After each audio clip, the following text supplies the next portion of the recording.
Good evening, everybody. How are we all doing? Hopefully you're all good. Hopefully everybody is well. Let me just move that away so I don't end the stream prematurely. Just let us know if you can hear me. I think the mic's all set up fine. A couple of people have said it was quiet to start off with, so be good to have a double check on that. But I hope you're all well. I hope you've had a good week since the last time we met. It's another one of those. I'm pretty much sure that last week I said I'm not going to do 2 research tokens anymore. And technically I'm not, but the question about ordinals and BRC20 and everything else felt like I was doing a full-on research token. So there kind of is 2 research elements to this. It is in response to an Avenger question, so I think it's worthwhile talking about. I know that Simon sent out a telegram earlier on or later last week. There's some conflicting information I'm going to produce today, so I'm going to give you my side of it. It's up to you to decide whether or not you want to believe either side of one of those. But what I will say is when we get into it, it is fairly complex if you are looking to try and buy these. And so definitely, I'll do another health warning, but definitely do a bit more research before you delve in, not just on the tokens, which are not particularly the best, and you'll understand why a little bit later on, but actually the process of it, because it feels very much like pre-2017 when it comes to some of the exchanges that you're going to be using and the UI and the interfaces. So definitely worthwhile having a look there. But summary of what we're going to be getting on with today. As always, we're going to have a look at the news. I'm going to rattle through a few news headlines over the past week. We're then going to dive into BTC Ordinals and what that necessarily means and where we can buy them and how we go about doing all of that. I'm going to look at BRC20, SRC20 and stamps as well. So plenty to cover within there. Then we're going to dive into the research token, which this week is Bifost, BNC. Now, just be careful with that because, one, there are 2 Bifosts around, and also there's plenty of tokens with BNC. So we'll just make sure that we are looking at the right one. When we look at that, I know I will be, but just make sure you know how to make sure you're looking at the right ones when we go about there. Then we're going to just dive into the usual. We'll have a look at Bitcoin. We'll have a look at the price of altcoins. We'll have a look at just sort of where the market sentiment generally is at the moment. I've got to say that in the last week, we've not really done much. It's been pretty boring, but we'll draw some lines on charts and we'll see what goes about. As always, if you've got any questions, feel free to drop them in the chat and I will try and have a look at those as we go through. And all it leaves me to do now is just to change the screens over and we will go from there. Okay, let's move that there, so that's out of the way. So, again, apologies here, I haven't even sorted out the scales on these or get them into the right position. I don't know why it's on the hourly as well. Let's just change everything across to the daily. That's probably why everything was out of focus. So as I say, with Bitcoin, over the last 7 days, we're still in that range. We're still pretty much holding that 27,000 level. We did slightly dip below it a couple of days ago, but as you can see, that quite quickly bought back up. So at the moment, there's not really too much to say there and no immediate knowledge where the direction is going to go. We're going to break that down onto lower time frames a little bit later on, so don't worry, we will get a clearer picture. But having a look at some of the other charts that we can see, the dollar obviously had a bit of a dump back down to 101, but again, last few days we have seen that recovery with where that's going. Ethereum's kind of following what Bitcoin's doing. However, it has had a better run of things over the last 72 hours than BTC has, or certainly today anyway. And then, sorry, just the S&P 500. Again, it's bunching up, it's coiling up on the dailies, and we're seeing, let me just bring this one up a bit closer. We'll go into some more details later. But even on the daily chart, the last 4 or 5 candles, 6 candles, have been pretty much indecision candles. You know, you've got the equal sized wick either side of the body. And so we are ranging in and through those, but they are slowly getting smaller and smaller. They are compressing down. So we'll have a look at what that may mean in both for the stocks, the S&P, and also for Bitcoin. Right. I did have a couple of questions today, and I'm going to go through those. One of them was actually on Bifost, BNC. So, Chris, you read my mind. I swear about 3 weeks ago, someone asked, I'm going to get this off because I feel like I'm blinding myself. I swear about 3 weeks ago, someone asked me to cover Bifost, but I've gone through the Avengers chat and I can't find who it was. So perhaps they've left the group or what, but whoever you are, thank you for that. We finally got around to it. It is getting a bit more coverage at the moment. It is very, very much an interesting token. It has an incredibly small market cap.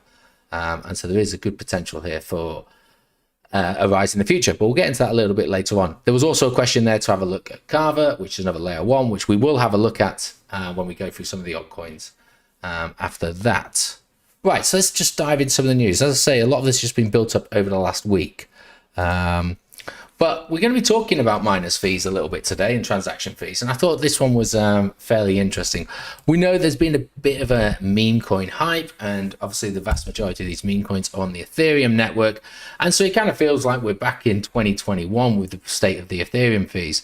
And some poor unlucky trader ended up having to spend $120,000 in fees just to buy $156,000 worth of the meme coin 4. So he paid over 64 Ethereum, or Ether, should I say, in fees last Monday. So just prior to the previous Avenger call, just so you could get 84 Ethers worth of the meme token 4, which is just incredible, really. And kind of puts to shame some of the fees that I was paying. But again, even when I was only trying to buy $200, $250 worth of meme tokens, I was still being quoted in and around $100 just for the transaction fees. And it really sort of, despite what you may think in terms of TA or, you know, wherever something may be going from a fundamental point of view, if the fees are so ridiculously high and they're going to be eating significantly into your profit, just the risk to reward balance just suddenly shifts massively. And so there is a time where you just have to think, is it really worth it? I mean, this guy, you know, to get 156,000, he's already paid 120,000, but let's not forget, he's gonna have to pay fees the other way out. Now, we're gonna have a look a little bit later on, but you know, the price of Ethereum or gas fees has dropped since the hype of last week, but this guy was just caught out unlucky.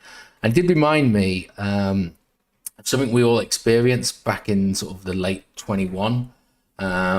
It's sort of key times to maybe look at using the likes of Uniswap and the Ethereum network to get lower gas fees.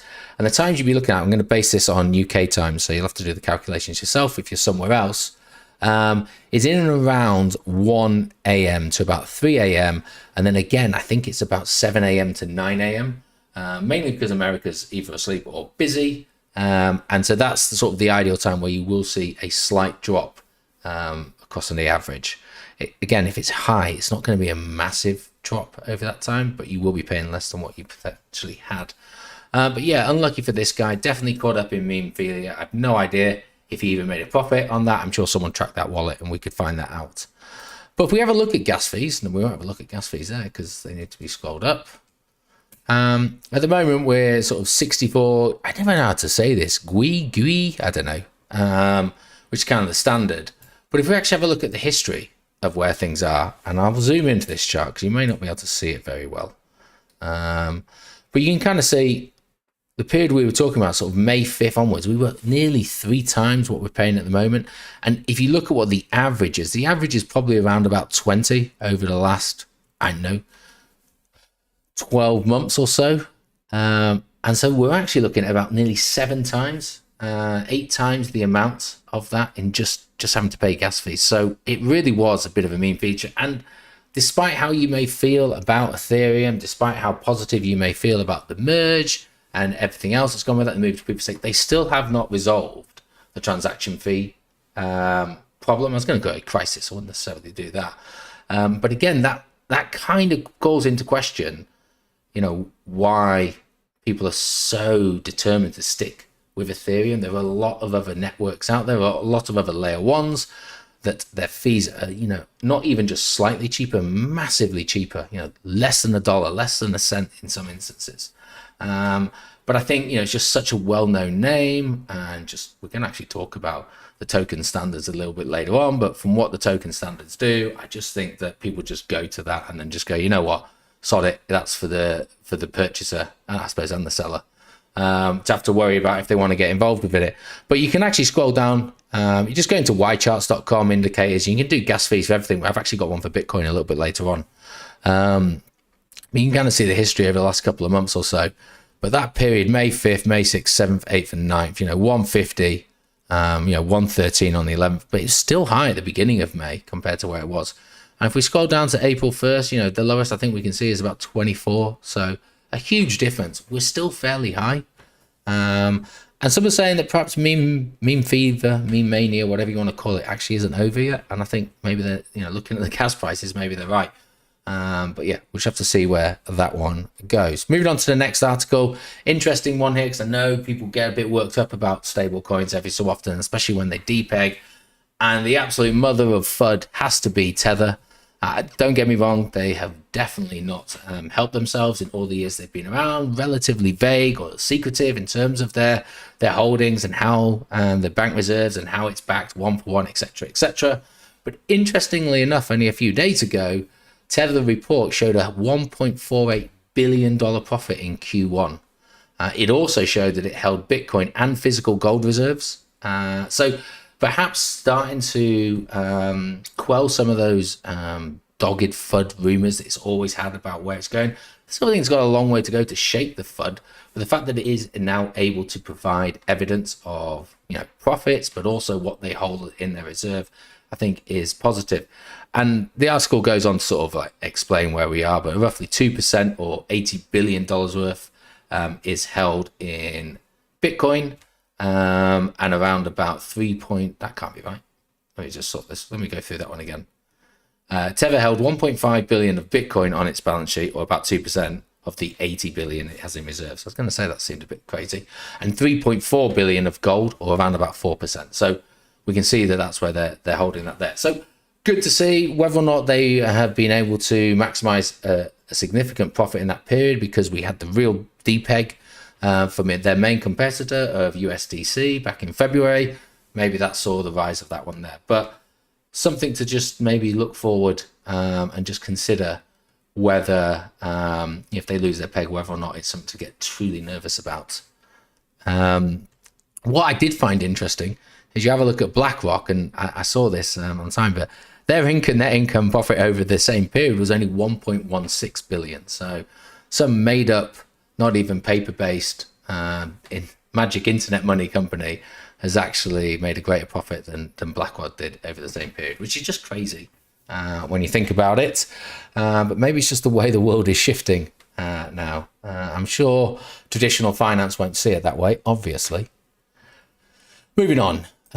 Maybe a positive step for those of us based in the UK, but Binance have actually come out and said that they are looking to be fully regulated within the UK amid all the uncertainty that they're facing within the US. And so, I mean, that's pretty much the top of the title there, but I'm just trying to scroll down.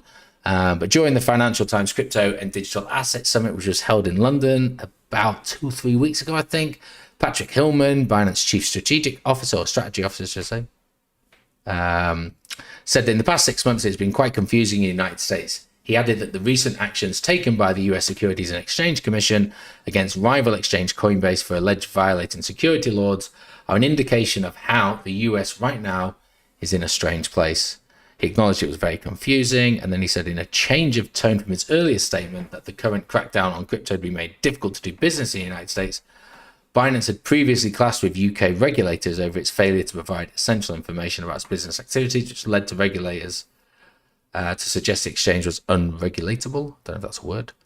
But now they're looking to try and address that. And I think with the steps that certainly the European Commission, Europe is making, and the United Kingdom, the United Kingdom are looking to follow, then it may well be that actually Binance finds it much easier to be regulated here. That would mean that we would have greater options of things that we could have at our fingertips. Of course, with regulation, they may still say that we can't do things like the earn and the derivatives trading that we can't do on Binance at the moment. We don't know where it's going, but it'd just be a much easier discussion to have, certainly as an on and off ramp, and certainly those discussions that we'd all face when we have to talk to our banks about sending large sums of money across. But something we'll keep an eye on, and we'll see where that one leads to.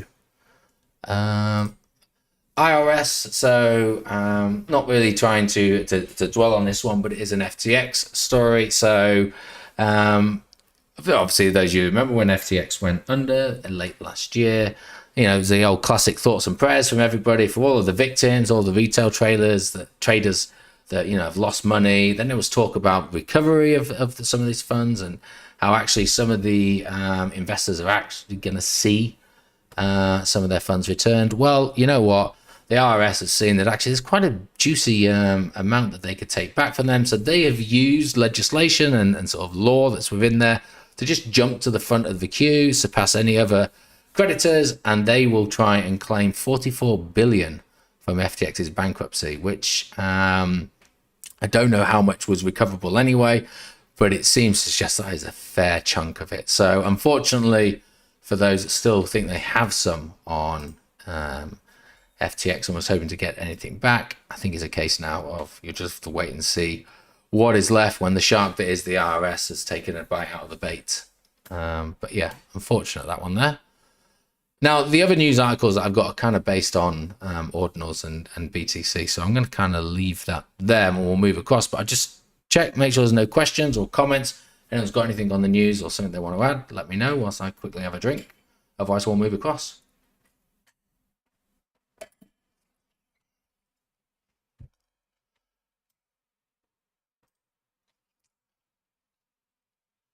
Okay, I'm going to actually come back to this article because once we understand, or at least understand a little bit, what ordinals are, how they come about, and how they are utilizing the Bitcoin network, we can now kind of have a discussion on whether or not that's good or bad for Bitcoin and what the future may be for that.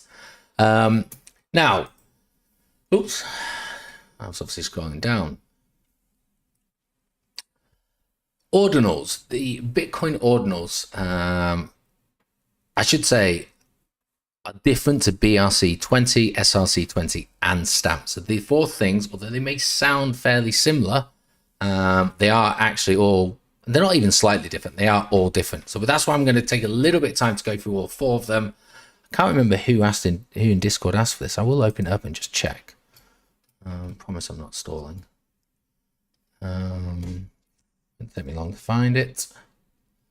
Scroll up. It was Johnny. So this one is for you, Johnny, and hopefully it provides some understanding there. So Bitcoin ordinals, they are effectively a way that they can now create NFTs on the Bitcoin network.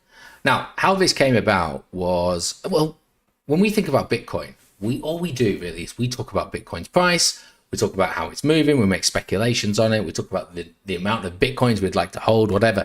Very rarely do we ever enter into a discussion about upgrades to the Bitcoin network, because it is slow. It's kind of just a peer-to-peer electronic system that it does kind of feel like it's in the dark ages in terms of it's very bare bones. You can't really do much extra to the network. So we only really think of it as transferring Bitcoin on it. But actually, back in 2021, there was an upgrade to the Bitcoin network called Taproot. Now, it was talked about when it launched in November 2021, but to be perfectly honest, people were too bothered about Bitcoin getting to 100,000 that no one really thought about what Taproot was going to be and what it could actually enable the network to do. I'm not going to go into that. If you're interested in Taproot, then please just Google it, have a look at some of the things that it did. But just say that this thing has been around since November 2021. But because of Taproot, it enabled the ordinals to be created, and I'll explain sort of how they do that. So effectively, the ordinals can assign or inscribe, and they are also referred to as inscriptions. So just bear that in mind for another name for ordinals, but individual satoshis. And just remember that each Bitcoin has 100 million satoshis within those. And what this can do is this can use the network upgrade to individually inscribe an individual satoshi, inscribe an individual satoshi with a little bit of content. And when I mean a little bit of content, I mean like it can have a bit of text, it can have a number, it could potentially even have an image on it. And so that's now where suddenly we're getting the NFTs come from, because although there are many different types of satoshis, there's 100 million per Bitcoin. Once you've done that one inscription, that Bitcoin, that satoshi, sorry, is ever so slightly different. So it is non-fungible, hence the NFT. So the introduction of the ord, or what we call the ordinals, and those inscriptions brought NFTs to Bitcoin, which meant, as I said there, we could have content, whether that be images, whether it be text or videos, and put that on the Satoshi. Now, they are fully on chain. They don't require any side chains or any separate token. So they are pretty simplistic. And what the developers were essentially saying was that they stick to all of the core beliefs that Bitcoin initially had: immutable, it was secure, they were durable. So again, perfect. All good things that we've seen there. But actually, it's taken on a bit of a life of its own because they have suddenly become more and more popular.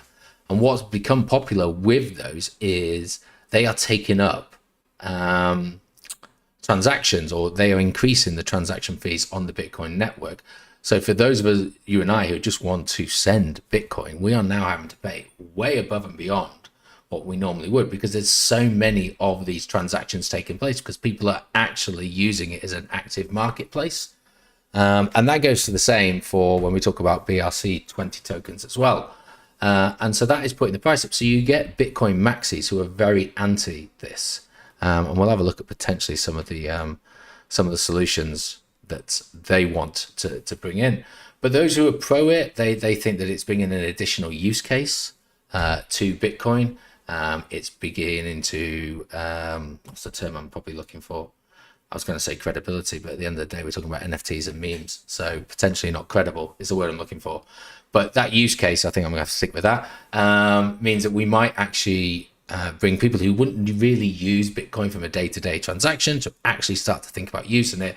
And ultimately, those transaction fees do go back to the miners, who Simon did point out in his Telegram that they're taking a kicking over the last couple of years. Now, I would argue that I don't think the big boy miners really care necessarily about ordinals at the moment. Ultimately, they are trying to win block rewards because the block rewards are still relatively high at 6.5 Bitcoin every 10 minutes. They're going to make far more money from resolving those than they are from just transaction fees. But as block rewards diminish over the decades it's going to be, actually transaction fees are going to become a much bigger part for those that continue to mine. So I can see that this is laying the foundations for miners in the future. So again, for those who are trying to future-proof, and I mean those mining companies trying to future-proof, this is a positive step for them. Just trying to see if there's anything else useful to mention in this article. Probably not. But just bear in mind, ordinals, they are inscribing individual Satoshis, and they are effectively Bitcoin NFTs. Okay, that's all you need to remember about them. Bitcoin NFTs. Then we move on to the BRC20 tokens. Now, I've got loads of different articles on BRC20 tokens. Some of them are up on the screen at the moment. Some of them aren't. I'll post all of them in Discord because some of them are like 3 paragraphs long. Some of them are 40 paragraphs long. It just depends on how much detail you want to go within those. Now, BRC20 tokens effectively do use the ordinal protocol, but actually they add an extra element to that. And so the ordinal inscriptions they use that JavaScript, well, it's a JS on, I don't know what the ON stands for, I'm sure it says in the article somewhere, but they use that data to bolt onto the side of it, and that actually acts as a smart contract. Now, I told you before that the Bitcoin network was fairly rudimentary, and so prior to that you couldn't, well, you still can't include smart contracts on the Bitcoin network, which is why it is very limited in what you can do. But because of the ordinal, because of taproots and because of ordinals and being able to inscribe individual data, now what people have been able to do is piggybacking off that inscription, they've been able to put some code. And within that code is all the necessary requirements you would need for a smart contract. And most ERC20 tokens are just Ethereum with a smart contract and got a different set of rules. Well, that's exactly what they're doing here with the BRC20 tokens, which is why they've taken the play on that name. So they've called it a BRC20 just because it's like an ERC20. But to be clear, it is nothing like Ethereum ERC20 tokens because they are smart contracts. But they can use that data to put the rules for how they deploy the token contracts, for the minting and how you go about minting of the tokens and how you go about transferring them. And so what now we're creating is a fungible, it's not an NFT, this is just an FT, it's a fungible token which can be minted and then once they're fully minted, can then be traded on a marketplace. Now, as I mentioned, you're not going to get very complex BRC20 tokens because there is, no extra. Well, there is a layer one you can use from it, but there's no extra real data you can, utility that you can drive through the smart contracts without clogging it up. So what's that really leave the BRC20 tokens to do? Not much except meme tokens, useless tokens, which are still relatively profitable. We've seen some that have done very well, but we know that 99% of all meme tokens go to zero. And we'll go into where I think BRC20 tokens are. But ultimately, all we've really got with BRC20 tokens is yet a quasi smart contract, which just allows you to create a hell of a lot of a particular type of token. So they're not NFTs, they're fungible. You can create an awful amount of them, and they can just be transferred between people. So you have one Pepe BRC20 token, I have another one, we can swap those together, and they're still worth the same value. Much like pound coins are fungible tokens. I give you £1 coin, you can give me another one. We can both go to separate shops and they're still worth the same value. We can still buy the same amount with it.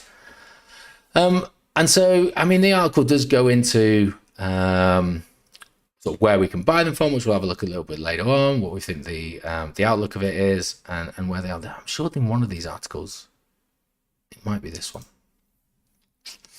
Sorry if I'm jumping around here. Let's have a look. See key takeaways if I have covered some of the things. So against the original design of the Bitcoin blockchain, BRC20 runs parallel with a Bitcoin coin. That's effectively what I was saying with it being bolted on. That it does say it in this article, I remember, it's on the black background. The JavaScript ON, don't know what it is. There's going to be some coder that knows what that is in the chat, I'm sure of it. So the BRC20 tokens are created by attaching the JSON to the Satoshis through the ordinals, which we said. The code bit defines every characteristic of the token, which we talked about, including the minting, the distribution, etc., etc. So a look. The market, this article is quite old, but at the time, the market was 600 million in terms of BRC20 tokens. I think it says there are 14,000 of them already being created. I actually think that's somewhere closer to about 24,000 now. So there's an awful lot of these tokens that have been created, but you've got so many. Every Bitcoin has 100 million Satoshis in, so you can imagine how many you can mint from those. So the most notable and the first one that was created was Ordinal token, or ORDI, but because they are essentially not being able to do anything apart from memes, things like Pepe and Meme, there's Bored Ape ones, there's all sorts. We'll go through the market a little bit later on. Is there anything I've really missed here? You can go through this in a bit more detail as to how they're created, what they can be used for, decentralized finance, fair enough. I think that's probably it before we move on to the next one. I will just say, yeah, this is probably worthwhile, just to be clear. The BRC20 tokens, so they're not compatible with MetaMask. You have to go and download other wallets. We'll go through some of those, but some of them are Hero. There's Free Wallet. There's what's it called? I can't remember what it's called now. Unisat. A few others. So we'll go through, but it's a completely different wallet you have to store them on. And then when we get into it a little bit more complicated detail, you have to actually be careful what address you send them to, because some of them aren't compatible, unfortunately. So that's it for BRC20 tokens. So we have ordinals, NFTs. BRC20 tokens are effectively meme coins.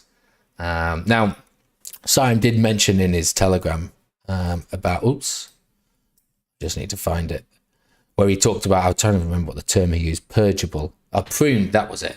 And he's right, the data on the BRC20 tokens can be pruned relatively easily. So that issue and debate that's going on between Bitcoin maximalists and everyone else, could ultimately, if it got really out of hand, lead to the data being pruned. I think where it's likely going to go is probably towards a hard fork, and we'll talk about that in a little bit later on. Moving on to the next type of ones, and I'm going to cover both of these at the same time. That's not it. SRC20 tokens and then stamps. So really, without going into too much detail within these, the SRC20 tokens and the stamps. So the stamps are effectively the NFTs, and the SRC20 tokens are the tokens, much like what the BRC tokens were. However, these ones can't be so easily destroyed or pruned or purged, whatever term you want to use. They can still be destroyed. There's a way of doing it, but it's a lot harder to go about doing those, so they feel a little more robust than perhaps some of the other ones are. Again, I'm going to post this article because there's no point in me just necessarily reading through those, but it kind of explains everything within here. The one key takeaway I have from this, or two, is you've got the inscriptions, or the ordinals as they originally called. They're the NFTs. The BRC20 tokens is fixed supply of meme coins. The ORC, which we didn't really actually talk about because it wasn't part of the question, is a flexible supply of meme coins. And then the SRC are just a token and tokenized offerings of NFTs built on a more secure network, but they can still be eradicated. I've either stunned everyone to silence or people are agreeing with me because no one's commented yet. So perhaps that's a good sign. Just to talk about stamps and how they differ from ordinals and inscriptions, I think that's probably just a useful thing. So we didn't really talk about stamps, but effectively they are both NFTs. So ordinals can be pruned by the knowns. We've used that term before. This is where I don't really know what old witness data means. That's over my head. But apparently if you remove it, you can get rid of them. While stamps cannot be pruned as it lives on the UTXO. Now, he goes on to say that they can be destroyed if the UTXO set tied is to a spent from the wallet. Don't even know what that means, but there is a way of destroying them, obviously. Stamps require more resources, so they are more costly than inscriptions. The ordinals use that taproot, which I talked about, and can conduct as a single signature transaction, whereas stamps are multi-sig, with other keys being fake data. Instead of being a key to the sign, the multi-sig, it has a stamps file data. Inscriptions are cheaper, it's already talked about that there. So yeah, and we'll have a look at the different marketplaces. I think there potentially is a play for some of those. So to go back to Johnny's question, because he wanted to know about those, but he actually wanted to know how you go about buying them and where you can buy them from. Well, I'll just click on it. So you can go to brc20.io. This is what it looks like. This is about as good as it gets. And as I mentioned to you before, it really does feel like pre-2017 in terms of the user experience, and also in how careful you need to be. You know, the user experience, the interface, and when you want to go and buy these is not as simple as it is in a centralized exchange or even a decentralized exchange. And so you just need to think about what it is that you want to do. However, this is a list of every single one. There's 24,677. The market cap is just under 500 million. So there's a decent amount within those. Now we can see the big boy in this is Audi. Now Audi has a market cap of 334 million and a 24-hour trading volume of just under 200 million. So it is the daddy, taking up the absolute massive lion's share of the rest. And the rest of them, well, you know, are next to nothing in comparison.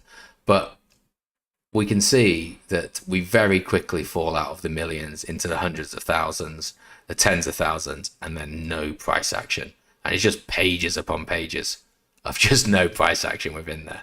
So when we talk about this is incredibly new. I mean, ordinals have only been around since January. BRC20 tokens have been around, I think, since end of March, maybe beginning of April. And the SRC20 tokens have been around for a matter of weeks.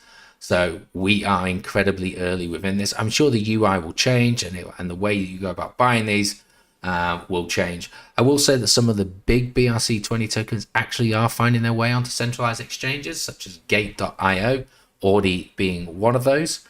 But let's just assume that we want to do it going through the old-fashioned, the earliest version of this.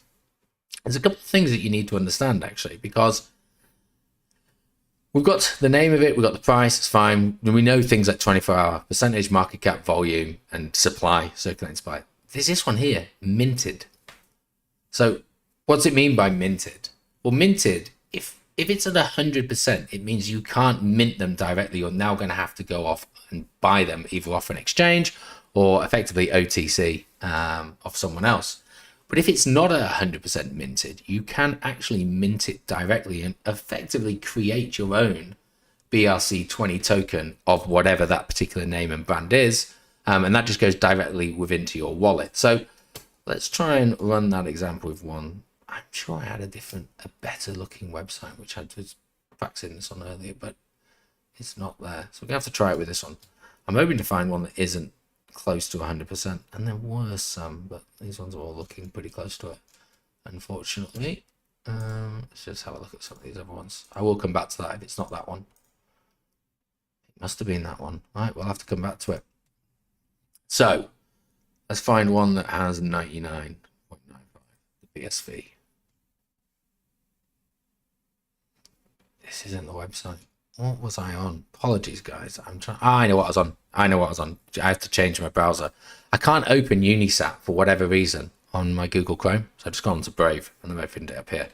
But you can kind of see again. So you type in unisat.io and then I just selected the BRC20 tokens. We're on this thing. You can create your own wallet, which you are going to need. So just bear that in mind.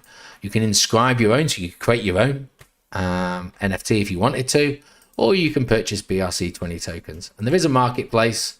And that marketplace, you can just, so these are ones that have already been minted and you can just buy. So this one here, as an example, you are buying 200 of these Ordis, and they are utilizing the SAT numbers from 58050 and then 00, because that gives you how many SATs it was, and you get 200 of those. You can just buy them direct if you wanted to. But let's go to BRC20 because I want to show you how you would necessarily mint these. So as I say, these ones are all 100%. So I click on Ordi and it's, look at it, it says 100% complete in the top right hand corner here. Just give you details of it all, but tells you which addresses, how much they own, etc, etc. We go to sats down at the bottom here, and actually what we can now see is that we can mint directly because only 1% of this has been minted. So I don't actually have to buy it off an exchange or off the marketplace. I can just do this myself. You click on that, you choose how many you want. Now, they put caps on this every so often, but you can only mint a certain quantity, but you can set it so that it will just make that transaction for you multiple times. It still goes in the final bill, so you just pay once, but it just does this 3 or 4 different times, or however many you set it for. But let's just set it for 1, and we want, I don't know what's that, it's at 100,000, there's 100 million. Okay, so we want to mint those, we'd hit next. Double check the text below, so you just want to make sure that that's the one I'm doing, and that's all the details together. We'd hit next on there. And then I'd get down to the fees. I'd have to determine how much it was that I wanted to play, if I wanted to do it on a slow, normal rate, or customize it and speed that one up. And then I'd have to do a BTC address. So this was the old one that I was going to send it to. You effectively have to create your wallet. I created a Hero wallet, which I've got to go back to the this one here. So this is Hero. You can get it on a Google Chrome extension. And then I just wanted to receive. I wanted to receive Bitcoin, obviously, so I copied the address. Just copied that. Now I have to go back to the other browser. I've put that within there, and then I can hit submit and pay. And then you can do it a couple of ways. So this is what I'm talking about, going back to pre-2017. So I haven't set up a Unisat wallet. I just told you I've done a Hero one. So what I actually have to do is I have to scan this code and make a payment as if I would, just sending BTC, which seems kind of archaic. And also there's an element of trust that you need to do with the end party. But ultimately, that's what you need to do. So it'd just be, I'd actually have to send my Bitcoin to that particular address. Once they've received it, once it's cleared the block, etc., they would then release it to me. And so what they're saying is because of the delays we're having on the blockchain at the moment, this can take 4, 5, 6 hours, maybe even longer, depending on how many times you've decided to repeat it. And you've got that even bigger nerve-wracking thing because it doesn't appear in your wallet for probably like 24 hours after that. So it is really young. And I really do need to stress, if anyone is considered doing this, you've got to have a bit of a strong stomach. Make sure you understand the system very clearly. Now, if you had set up a Unisat wallet, then it is different. You could just go straight through with that. So potentially that's what you want to do. I'm not going to bother clicking through the process because we won't be able to see it because it's going to take forever for it to go through. But ultimately, for me buying that 100 million sats, it was going to cost me 0.00007 of a BTC. So 7,000 sats. I can't even think what that is at the moment. I'm trying to. $30, maybe even less. Is it $3? I can't work it out in my head. I think it is $3. So yeah, not particularly expensive. But just to go back to the thing, my biggest concern with this is, people are going to ape in inverted commas because, it's Bitcoin. It's brilliant. Bitcoin meme coins must be amazing. Well, you just think about how many meme coins are created on the Ethereum network using ERC20 tokens, and they're utter dog crap. So just because this is using the Bitcoin network doesn't make it any more viable or greater chance of being profitable. So I appreciate what Simon said there in his message that, perhaps have a look at just buying 0.1% of your portfolio in the top 10 or 20. That's something I'm not going to do. I'll be honest.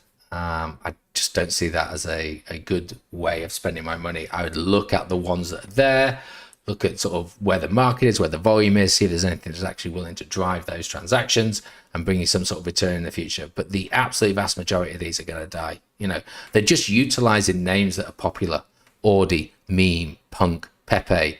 The BAYC has no affiliation with the Bored Ape Club. They just happen to get there first. What's that? Greater than 10K, Sats. I mean, Rare, Fake, Bits, Doge. You get the point. I just think, just be careful with it. So I personally won't be aping in on the top 10 to top 20 of those. Let's have a look at some of the other marketplaces that are available. I'll try and speed this up because I think you're kind of getting the point of where we're at. So where can you buy them from? Well, Ordinals, there's about 4 or 5 different places you can buy them from. So we've got Magic Eden and just.io and Ordinals, and you can have a look at those. There's Ordinals Market, which is probably the largest, the most popular one. So you can have a look at those. There's OrdSwap, which again, these are all very similar to OpenSea in terms of as how you'd go about it. You can list them on there. And then there's also Gamma. Now, some exchanges like OKX, they are doing some of these Bitcoin NFTs that you can trade them on. So you can certainly have a look there. But if we just go back to this first page, just because it's just as easy to have a look, you can kind of see that there's some very similar projects here. So we've got Bitcoin punks. So rather than cyberpunks, is it cyberpunks or CryptoPunks? I think it's CryptoPunks on the Ethereum network, which are, the OG of NFTs, and they are, raking in millions. Well, they are millions. These are going for sale at the moment, but there's, some of them are still pretty high. And it's 18 Bitcoin for this one here, 6.7. Kind of scroll down. There are some for 0.5, 0.3, 0.2, 2, 2. You can get some that are relatively cheap. And I'm not suggesting any of you do this, but if you are looking to perhaps have a dabble in NFTs, but this may be an opportunity for you to own a Bitcoin punk. So it's not, as prestigious at the moment as a cyberpunk or a CryptoPunk, whichever way around it is. I should probably know that. But maybe there is a play that if suddenly this does take off, there is an opportunity to that. Because it's the same principle, there's only 10,000 that have ever been made. And yeah, you can go from there. So feel free to have a look. All you'd do if you wanted one, let's just say we want to buy this one. I'd have to connect my wallet. Let's hope it lets me do it. Hero wallet, here we go. Choose that account there. Setting up a Hero wallet is just like setting up a MetaMask wallet. So I don't think you really need to struggle with that. So you've got the list price. You've also got a taker fee, which seems to be set at 2%. So that's the price I would end up having to pay. It gives you sort of, its rarity is pretty common. Sort of gives you the information about it, where the block height was formed and all of that kind of stuff. Because ultimately, this lives on the blockchain somewhere. They've just inscribed one individual Satoshi with this. So you could find it that way, I suppose, if you wanted to. But then go to submit the transaction. It wouldn't let me do it because I didn't have enough. That's a shame. Okay.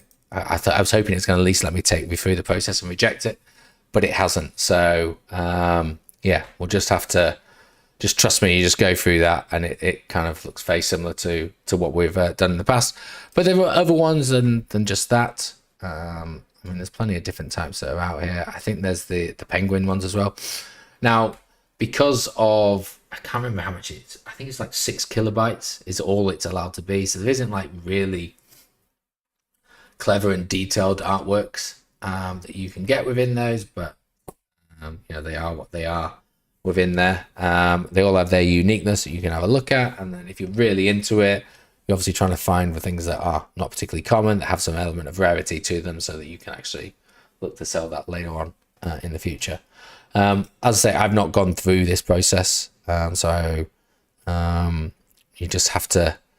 Bitcoin Moonbirds. That's the other one. Moonbirds was pretty big on the Ethereum one there, and then the stamps, which again exactly the same, but these are even newer. So it's only a couple of weeks old. This kind of stuff, but it's the same kind of thing. I've already connected that Hero wallet that I had, which is just here. I can then look at ones that are listed for availability, or I could go to collections and I can have a look again at, say, Stampunks. Maybe thinking, oh, okay, it's another play on that. Maybe if these take off, this is the one to have a look at. And again, we can have a look at where they go, only ones that are listed that we're interested in. And you can kind of see, what is, can I do, I don't know if these are the highest, but we're talking like 0.2 of a Bitcoin. Doesn't seem to be any over that at the moment. So much cheaper. But still, 0.2 of a Bitcoin's, what's that, 5,000, just over $5,000. So not necessarily the cheapest. But again, similar kind of thing. You then just click on the one you may want. Where it's at. This is the one where you can kind of see. And again, you got to make sure that you don't send it from an address that starts with BC1P, because that's the taproot. So it tells you quite clearly.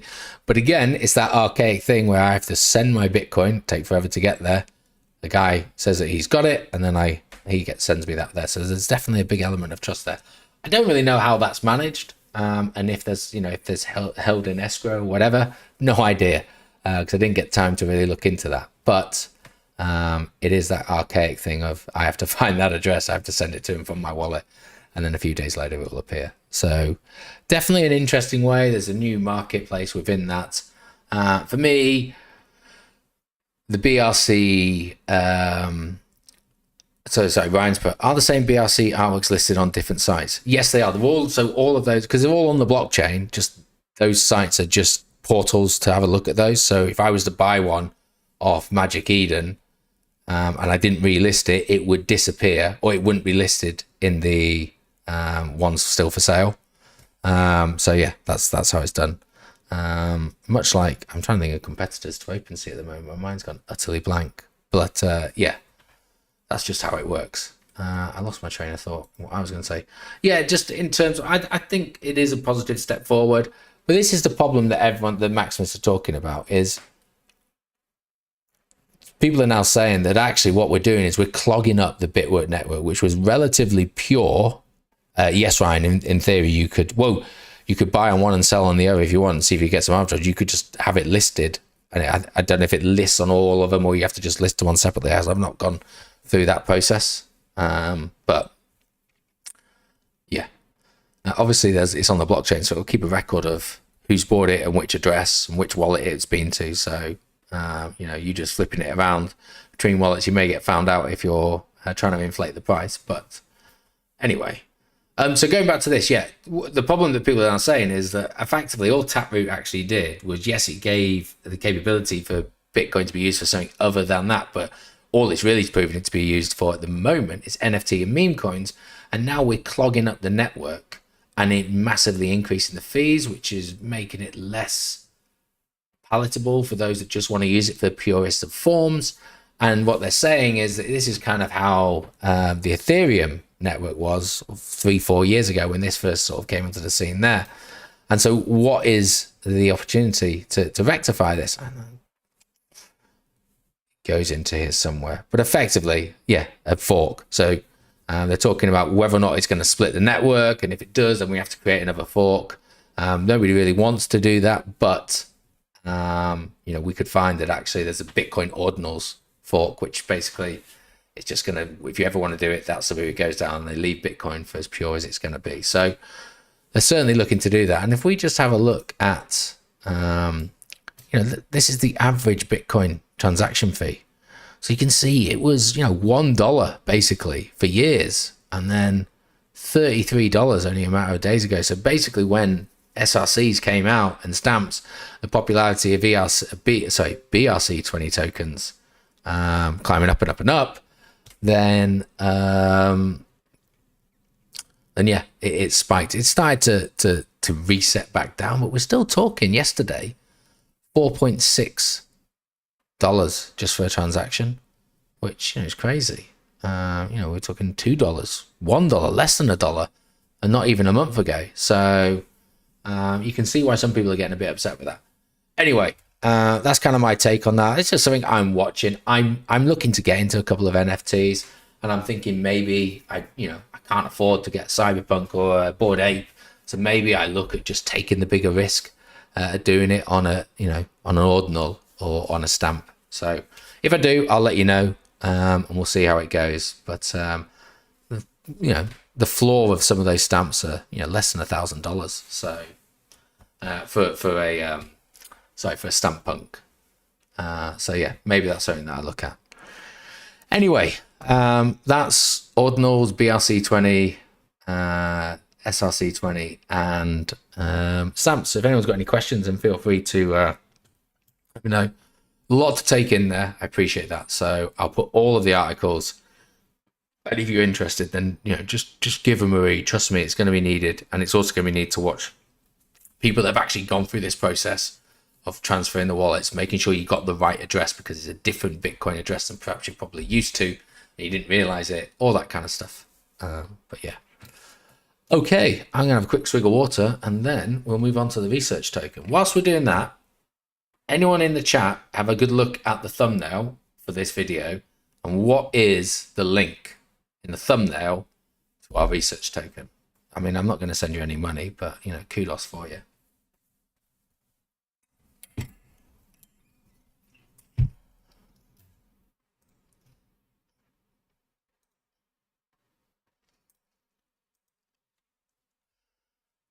No? Well, for any massive Marvel fans out there, you'll know that random rainbow road is actually called the Bifost. So I thought, right, well, there we go. We've got to try and get that in somehow. It's a Thor-based film. So, yeah. There we go. Mr. Tacos obviously watches far too much Marvel as well, or reads the comics or whatever.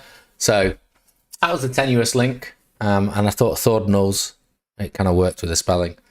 It's getting harder and harder to come up with those now. But anyway, we're going to talk about Bifost, and we're going to talk about liquid staking derivatives and liquid staking tokens.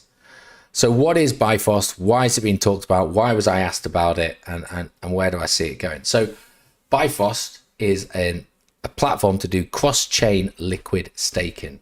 It's based on both the Kusama and Polkadot network. So you can imagine it immediately appealed to myself. It's been around for an incredibly long time. I say an incredibly long time. It's been around for about 18 months. I think the token's been out for around about 10 months. But it's only got a market cap of just over $4 million, which is incredible when we go into tokenomics a little bit later on. But it is cross-chain liquid staking. I'm going to explain what liquid staking is in a moment. And they're going to provide, they refer to it as LSD. So if you feel that I'm referring to it as LSD, I'm not talking about the drug. So they're going to look to provide this across 9 separate, or plus more than 9 when it's fully running, different blockchains and beyond. Dedicated layer ones built on the substrate. That's the sort of coding program, if you will, with the XCM. So the XCM, if you remember when I did the Moonbeam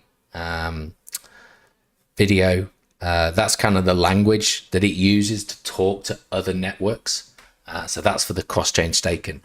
And whilst I will go into that a little bit later on, for those of you that were around in the group, or those of you that are in crypto at the end of 2021, there was a leading up to the crash, and even after the crash, there was a lot of people that were looking to do stuff with their tokens beyond just staking it. They wanted bigger yields. They wanted to loan, to lend, to borrow, whatever it may be.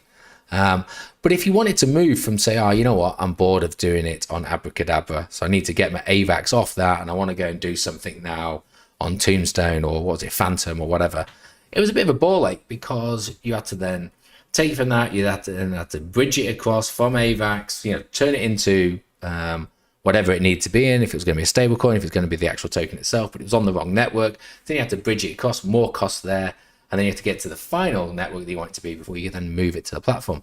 Well, actually what Bifost is doing, utilizing Moonbeam, utilizing that technology, being able to speak to multiple languages, multiple different blockchains, is you can move it with just a click of a button.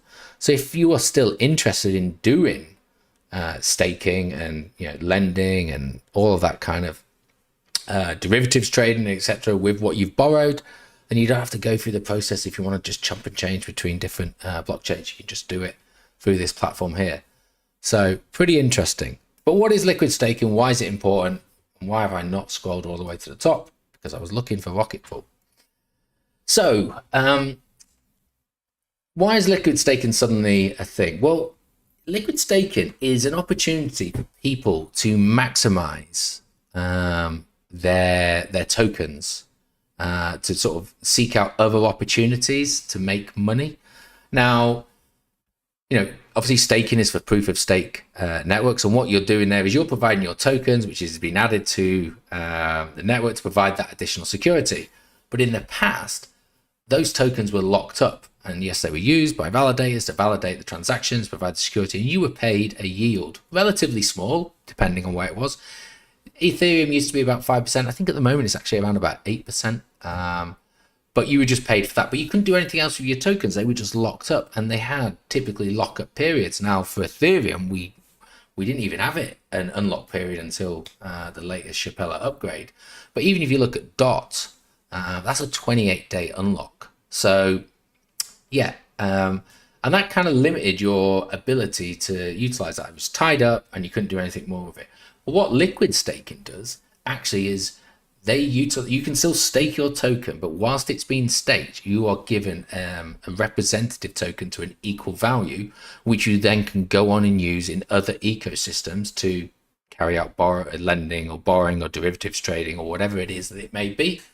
And that's all well and good. And as long as you go back to your original platform with the correct amount of your liquid stake token, you can then swap that back for what you originally staked, and then you can just walk away.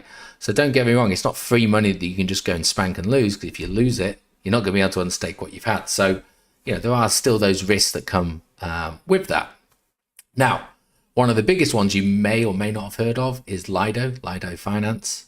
Is it Finance? I think it is for Lido Finance or Lido, I don't know, DAO maybe. And they are huge. They have over 12 billion it locked up on the TVL. So that's incredible. Well, what Bifost are going to do is they're entering into this market where Lido is very restrictive in terms of the networks that you can utilize. Bifost is going to give you the opportunity to stake across different networks. Now, this article that I've got here focuses very heavily on Lido, so it was obviously written with them in mind. It does talk about some other competitors. I must say it doesn't mention Bifost as a competitor. But we're just going to use it to try and understand what liquid staking is. I'm just going to read through the key takeaways to make sure I've not made a mistake and leading down the path. Well, yeah, so as Ethereum is proof of stake chain now, you can stake Ethereum for certain staking rewards. We knew that. Staked is capital inefficient. There we go, because it's locked up on the Ethereum network. But liquid staking, which is one of the latest trends, solves this by allowing users to receive a liquid stake derivative token, LSD or LST, for staked ETH. Now, Lido offer you staked ETH, which is ST, lowercase both of those, and then ETH, which can then be used in DeFi. So liquid staking platforms offer other liquid staking services to earn 5 to 10 commission fee. Okay, so they earn. And then after the Shanghai upgrade, now suddenly ETH can be unstaked. So it became even more popular for people to be able to do this, because not only could they know that they could take it out, so they weren't worried about they wanted to tie up their Ethereum on the network, but they also then wanted to try and use something else or do other activities. They could do that, but people could unstake and go elsewhere if they had, say, locked it up with Lido in the first place. And so there are a growing number of platforms across the Ethereum network, and they get discussed within that there. It talks about the merge and moving across, and anywhere from 3 to 6% a year. Well, I've just said it's actually 8 at the moment, which is incredible. And the years are generated through inflationary emissions for validating and proposing blocks on the consensus layer, which is what I was talking about in providing that security and validating the transactions. Why are they in demand? Well, due to the lockup nature. So again, it's talking about Ethereum, but we just have to at the moment. Liquid staking is a event to allow users to receive a receipt token for staked ETH. That would be known as the liquid state derivatives. LSD is a liquid token that's similar to most other crypto tokens, and it's fully fungible. So, one is equal to the same, it's transferable, it's fractional, etc. Essentially unlocks the liquidity of your staked ETH. It has a similar value of the underlying staked ETH. I mean, there have been depegs, don't get me wrong. It's still a crypto, it's still a risk within those. It's using the LSD token, allows you to indirectly use your staked ETH in DeFi activities such as selling, providing liquidity, lending it, or using it as a collateral, or to earn additional deal on top of that. So, it's all the degen things that we saw people do towards the end of the last bull run, in terms of when we were talking about, what was it, wrapped memo and abracadabra and time and all that. And it was, instead of 3-3, it was 9-9, because what you'd do is you would stake it, then you would borrow against it, then you would feed that back into the loop and just go again. I mean, what could possibly go wrong in hindsight? So anyway, so that's kind of where that is. Again, there's a secondary article here, which I didn't bother putting up because it's white and I couldn't change the color, which kind of goes through exactly what the tokens are and how they can be done. So let's go back to Bifost. So we talked about the fact that they're going to try and do this across 9 different blockchains, and you can just change and jump between the others at a click of a button.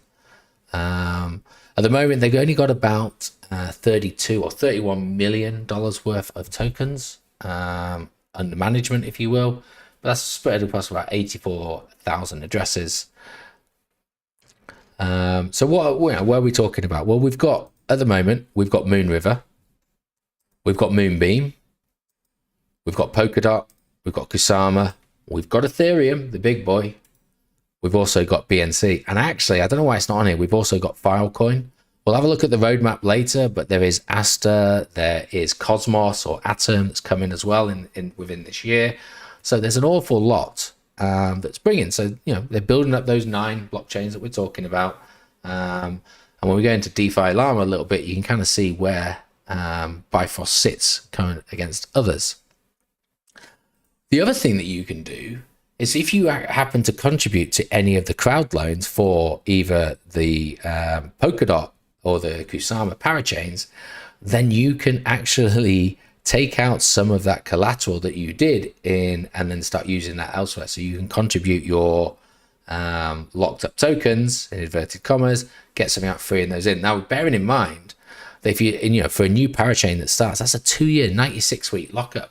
So it is a very long time. And so again, that could be a very useful play for people that perhaps don't have as much invested in crypto, so they want to try and maximize that to the best of their ability. Obviously, the risks are significant. So I am not endorsing anybody to go and do this process. I like the project and like the token. I will actually not be using this. I was trying to send some BNC across to my wallet so that I could show you how to do this in real time, but unfortunately, it just was in the awaiting approval stage, so I couldn't do that. I doubt it's landed yet, or I would have had a notification, so I can't show you that. I might just do it with BNC, but I'm not going to be doing it with my DOT or anything, regardless of the rewards, because I have a sizable portion of that, and I don't want to risk it on something that's relatively new, and I still get decent rewards for what I like there. So anyway, so you can stake. So we talked about that. You can do your swaps. You can do your borrowing. Or sorry, your borrowing's coming soon. And so again, they're building it out. It's, they've got a decent roadmap they seem to be delivering. But the other good thing about this is a lot of these tokens, the fact that you have them and you lock them up on the networks, wherever they are, it gives you voting powers. It gives you that governance. But actually, the way that this program is written is that you don't lose your governance, your voting rights, by actually staking it through here. I don't exactly know how it necessarily works, but you still have the same amount of voting rights as if you were staking it directly through I was going to say the blockchain, if you're directly through the network, wherever it may be, whichever one it may be, and you can still carry that there. It's cross-chain that we've already talked about. It is very decentralized, and it's multi-scenario. I mean, it says no liquidations. Pretty sure everyone says no liquidation, so I can't validate that at the moment, but effectively each peg is 1 for 1. So if you put in 100 BNC, you're going to get 100 VBNC back, and all you have to do is return with 100 VBNC at the end of the day, and you can swap those ones back. The ecosystem, so I mean, it is predominantly Polkadot heavy, but there are some other ones that are out there. I mean, we've got Akala, we've got A-Star, we've got Fala. I mean, Loopring's not on Polkadot, so you know, potentially that there. We've got Ontology. There's another one that scanned through. I can't remember to wait. I mean, Moonriver, obviously, 1 inch. So, you know, it's got a fairly decent ecosystem. You know, that's just building over time. It's only been around. Anchor was another one for 10 months. So bear in mind, some of the backers that, you know, if you've been following a few of these research projects, NGC Ventures, we've got OKX also looking into it. A few of us, DFG was another one that we've seen that name several times. So some fairly decent sizable backers there. I don't really know too much about the core team, but if you're interested, you can click on each of their individual profiles, tells you all about it, tells you what they're skilled in, etc. And then the communities are there. So, yeah. Now, it's a good article here. I wish I'd clicked on this one to start off with. But this goes through exactly what Bifost is doing, how it's going to try and solve some of the pains that people go through for wanting to stake and contribute towards those. It's a really good article. It takes a bit of time to get through, but it goes through in a lot of detail about what liquid staking is and how Bifost is looking to take advantage of that. It does talk about things like the parachains. It's a bit of a refresher if any of you want to go through that. And then it talks about where some of these things are. So this was written a bit of a while ago, so it has been updated. But at the time it was doing there, the staking opportunities for Dot, Kusama, and Ethereum, we know that they have expanded. The crowd loans for any of the parachain slots that I've talked about. So that's either going to be in Dot or Kusama anyway, because that's what you have to lock up. So bondings, you can do that too. I don't really know too much about the farming, I'll be honest. Swaps are there, and then you got your wallet. So I actually connected my Polkadot wallet to this, which I haven't used for ages, but actually it seemed relatively simple. Last time I did it, it was fairly difficult, but anyway, it is. But then it takes all of those and it goes through what each of them are. So again, you can just read through those at your leisure. I'm not going to draw on too much time there. It's a fairly good article, I have to say, and it's a lot easier to read than what is perceived to be the white paper. And I'm not digging the white paper, but it's not technically called the white paper. It's the wiki. But yeah, I'd highly recommend it if you're interested in Bifost. It's definitely worth running through this and just getting a good understanding of that. So if you are interested in a bit more of the nuts and bolts of it and you're thinking, I'll have a look at the white paper, if you actually search the white paper, you get taken to the Bifost wiki, which I think is a very good, but I think it's a good, I'll take the very out of it, explanation of what it is. And I kind of prefer this format of a white paper rather than the ones that look like a university dissertation paper, but that's horses for courses. And yeah, you just go through that. And again, this just summarizes what it is, what it's solving, how you can go about doing it. Talk about liquid staking again, and then everything else there. But it just breaks it down to easier bite-sized paragraphs. What's interesting is normally when I do one of these, there's quite a lot of content out there, but actually there wasn't too much content about Bifost or BNC. There was about the other form of Bifost, but not necessarily this. So I think it's just starting to get some sort of credibility, and I don't know if they've got a marketing budget. They've suddenly started reaching out to some influencers and the like, and they've started actually trying to actively push this a little bit more. But it is certainly getting out there. I didn't know about this until 3 weeks ago, and I didn't look into it until about a week ago. So whoever it was that put it onto my radar, thank you for putting it out there. So yeah, you can go through all of that. I'm going to skip just to the tokenomics, because I think they are something that's definitely worth running through. So the Bifost native coin, or BNC, is set an initial total supply of 80 million tokens. So not particularly too much, but that doesn't really mean anything until we understand what the circulating supply is and how that's been broken down. So we'll have a look at that a little bit later on. In terms of value capture and what you can get from the token, well, if you hold the token, then the liquidity commission we talked about, so that transfer and transaction across the Bifost network to pay for the maintenance of the network, etc. The gauge weight, so depending, you can have sort of say or voting rights on sort of the different weight that each token gets. They're called V tokens, so it's V and then whatever the token you want. how much you get in terms of incentives and rewards and the liquidity farming. The governance, like you always see, and then you get the staking rewards that we've kind of already talked about there.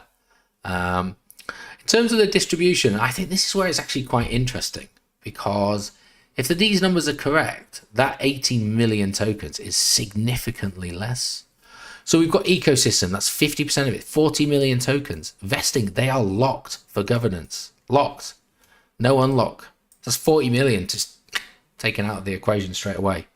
The founders and the team have 16 million. Seed round 1 is 4.8. Seed round 2 is 3.2. So we've got a total of 8 million there. So 10%. Strategic round is 1.6 million, and private round of 2.4. So we've got another 5% that costs both of those. And the community, the mint airdrop. And then this other one, Treasury Foundation, 10%, 8 million. But again, that says locked for governance.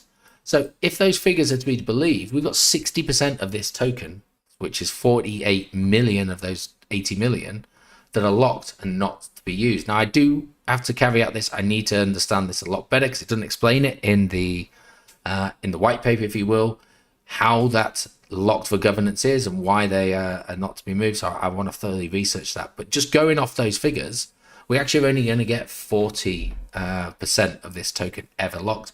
We talked last week about Schrodinger's cat, and when does circulating supply and total supply sort of need to be reevaluated. But actually, we could only be talking about 32 million tokens in circulating supply. And suddenly we're getting pretty close to what Bitcoin locks out at 21 million. Now, I'm not saying they're going to be anywhere near each other in price, but just to give you an idea of potential tokens that are out there. Now, it does talk about the ecosystem here, and the 50% share is distributed to the ecosystem with 5 separate allocations. So we've got Kusama, Polkadot, the Mint, the Collator, and the Slash Insurance. And that's what I just want to totally understand, because it says it's locked up here, but then it talks about a breakdown of it here, and I don't understand how that's going to be released, or if it's going to be released. So something that I would certainly like to check out. Now, it does have a table for the unlocking, which I'm going to zoom into. The only problem is it only goes up to 12 months, and we can see why that's a problem a little bit later on. But if I had to tell you at the moment that the circulating supply is somewhere between month 9 and month 10, and we're anywhere from just over 20 million to, well, we're nowhere near 22 million. We're potentially just under 21 million. So if we're talking about only 32 million in circulating supply, we're about 2/3 of the way there. And we can kind of see that since its inception, or since the unlock periods have started, it's been fairly uniform each month. So we just go back to some of these. So we can see that the founders unlock started after 6 months. So token release plus 6 months, and then it was every month for 24 months. And that's where the problem is, if you see, because this only goes to 12 and there's no other picture. So I can't see what month 13 to 24 or 13 to 30 is going to be.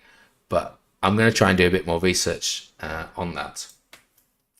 A lot of these other ones is, there's 30% unlocked immediately, and then there's 70% which is unlocked every day for 300 days, which works out at 0.23% or whatever it is to get you to where it is. And a lot of those follow the same path, but it is uniform and it is moving across it. So for me, the tokenomics for this seem pretty incredible.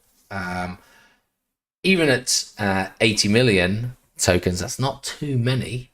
When you see the price of the token at the moment, that's why it's forming such a small market cap. So there's plenty of opportunity for it to stretch its legs and get to a significant figure without it, having to have an astronomical market cap. So yeah, there's potential. We're gonna have a look at how realistic that's going to be in a moment. So I mentioned about the roadmap. So here's the roadmap here. And what we can see at the moment, we're in Q2.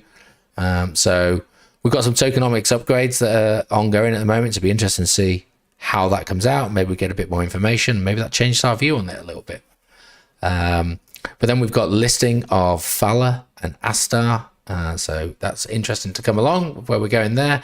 In terms of other ones in future, we've got file upgrade, but we've got the listing of Atom. I think that's the big one, really, at the end of the year. There's talk of that Cosmos bridge as well. So they've obviously started to get that in place because it's already in progress, due to be delivered in Q3, and then they can list Atom in Q4. So I think, for me, Atom is a definite direct competitor with Polkadot, but they're not shying away from that. They're just trying to make this as user friendly for all or as many people that are trying to utilize liquid staking derivatives. So yeah, I think that's a positive thing. In terms of actually, what I will show you, unfortunately, as I said, it's not landed yet, so I can't do it. But this is the dashboard. You can see, again, no dark mode. I mean, I don't know why they don't do it anymore. They're killing me here. But you can just click on the left-hand side. You can go through your dashboard. You can change which token you want to have a look at just by scrolling through these. So I could change it to Bifost BNC. It's just going to connect. And because it was on Kusama and Polkadot, so you can be doing this through your Kusama wallet or your Polkadot wallet. I should probably change it to Polkadot. We got BNC. Oh, let me just finish this. Moving across. I won't update it at the moment, just I don't know how long that'll take. But BNC is getting you 12% APY if you were just to stake it here. DOT is 29%, which is an incredible amount. I get anywhere from 16 to 19%. So there's a big uptick on that. But for me, it's too new. I'm not going to risk it. KSM is 9%. ETH is 19%. 19%. You're only getting 8 if you just stake it through the network directly. So again, plenty of opportunity there. And I think that's kind of what's attracted me to the token, because there will be those degens out there that will want to utilize that and they'll want to try and expand on that. So yeah, so that's just sort of the dashboard. If you want to go through the staking, you can select which one you want to stake. You just click on it. You put in the amount that you want it to stake. Unfortunately, I can't necessarily do that at the moment because I don't have anything in the wallet. And then once you've done it, you just hit the stake button at the bottom and off it goes. And I suppose, for DOT, not necessarily a problem, but if you think about some of the big boys like Ethereum, if you wanted to stake this on your own, I won't click that. You need 32 Ethereum. I mean, you could join a pool, obviously, but here, I think it's 0.1 is what you need. So it also allows for people with a much smaller amount to be able to be in control of it themselves. I say that there. So there's definitely opportunity. I'll be honest, I don't know too much about the farms. I seem to remember those days for Tombstone and Phantom and having to put different potions in to create a separate one. I've not really looked into this in much detail, so I'll have to leave that for another time, I'm afraid. Swaps, which we talked about, the cross chain of just moving it across from whichever network to whichever network, which again is good to see that those things are available there. And then there's the wallet if you wanted to store it on, if you had anything, you'd store it on your wallet. So again, it's a fairly user-friendly app to do. And if I'd had some tokens on here, we could see how quickly it happened, and you can kind of in real time. It's unfortunate it's not there, but once it's listed, you get in real time how much you're going to earn each day, or each hour, each day, each year. So you can kind of see how much it is and keep on track of that and make sure that the APY is staying true to the course. So anyway, I'm afraid I can't expand on that any further right now. So let's close that one down. In terms of the tokenomics, so current price at the moment is just over 20 cents. It's got a market cap, as I said, of just over 4 million. So that places it at, over 1,000th place from where we currently are. 24-hour volume is only 144,000. Circulating supply, so it's 20.3 BNC. Now this is basing it on 80 million tokens, so it's saying that only 25% is actually in circulating supply. Of course, if we are to work on even 40 or 32, then that's going to be much closer to around about 60 to 70%. So again, I talked about this last week. Coin market cap have a set criteria for how they determine circulating supply, so that's what they're going off there. I'm going off something slightly different, although I'm not changing the price or anything like that, just based off it. I had a look on CoinGecko because sometimes the figures vary, but generally they're relatively close to each other. The circulating supply certainly is, the price is, and so the market cap's there or thereabouts. Trading volume is down, but it is where it is with that. And then there's not really too much to see on there. I was just trying to have a look at the vesting schedule, but to be honest with you, the ones in the white paper is a bit better to have a look at. Now, one of the interesting things that I came across today was, in the Bifost Twitter, was they put out, some of the stats that we've got on DeFi Llama. And I was like, okay, well, let's see where some of these staking pools actually sit. So this is Polkadot at the moment. So Polkadot, stake Polkadot, the number one at the moment is Lido at 6.6%. But Bifost is actually in third place. And bear in mind, this is relatively new. And it's, it's not far behind Lido there, and it's holding at the moment just over 4 million. But the APY is certainly more attractive. So I think as time goes on, we may actually start to see that kick on as well. If we move across to Kusama, so Kusama, Bifost actually has much more than anyone else. So more than Lido, more than Beefy is probably another one that you may have heard about. And it's, nearly 8.5 million there. File again, it's fifth in File. I've not really heard of many of these other ones, I'll be honest, but that's coming where it sits. But again, this is very, very new and only about 400,000. Now, where it comes, not necessarily unstuck, but where it shows how young it really is with Ethereum. I had to scroll all the way down to 220 to find it. Still got about 5.6 under management there, but it is new. There's plenty of other ones that are doing it. And as I say, if we scroll all the way back up to the top, you will see Lido, the big boy, with 12.2 billion. So that is definitely the nut to crack. In terms of its chart at the moment, as I said, it came out in April, and it's just known, a fairly decent drop during the bear market that we saw. We've seen some of these spikes here. And then that turnaround in and around the new year. And this had an incredible spurt compared to a lot of other altcoins and BTC over a similar period. And we went up, you do it up to the wick, 500% in that period. Now, like a lot of other altcoins, it's then bled very heavily since that sort of blow off around about February. And we've seen that it started to drop.